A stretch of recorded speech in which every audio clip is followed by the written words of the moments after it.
So to start us off, 102, we'll talk here on table 4-2, this is in 4.2 overall, about operating systems. Now, on the desktop, these are the major operating systems. Windows, far and away, the most commonly used operating system on the planet. Chrome OS is super popular now, especially in education, because we can buy a device that is relatively inexpensive. Mac OS, this instructor believes, is the best of the operating systems. It's the one I use the most often. It's what I'm recording all of these videos off of.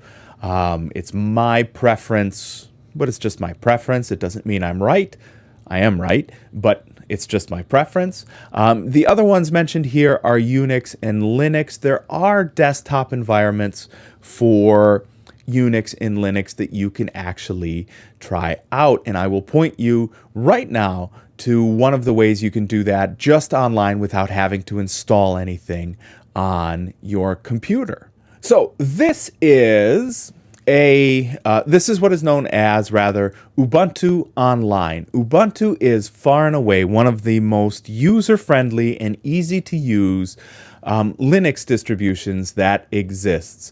In a previous life before becoming a full-time instructor here at Rock Valley College, I worked with a bunch of small area nonprofits here in the Milwaukee area. Nonprofits don't have a lot of money, so what we would do is take old donated computers that ran poorly. Frankly, that ran poorly. That is an accurate statement.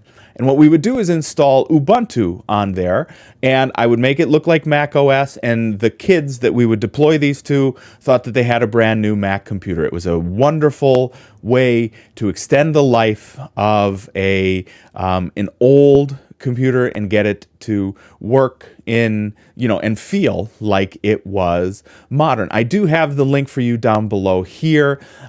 This is running off of something called github.io. It is safe, it's secure, you don't have to worry about it if you click through to the link that we give you. Once you just click on that user button, you can see the icon there in the middle. It'll bring you through to an approximation of the Ubuntu desktop environment.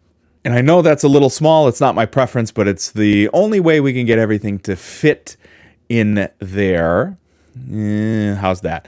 Only way we can get everything to fit in there. From here, what you can do is essentially test drive what the Ubuntu environment would look like. In the upper left-hand corner, you can see we have the trash, just like in ordinary Windows system, just like on a Mac system. So if we threw anything out, you can see it would be here in the trash over there on the left-hand side. Now that this window is open, videos, pictures, music, downloads, documents. That's an awful lot like Windows. That's an awful lot like Mac OS. As a matter of fact, it's a lot like Chrome OS. Home, that is all of your collected stuff. That is just like the home directory in Windows. That is just like the home directory in Mac OS. Down here in the lower left-hand corner, we have the 9 dots menu. That's going to bring up the applications here that always come pre-installed with Ubuntu that you can use.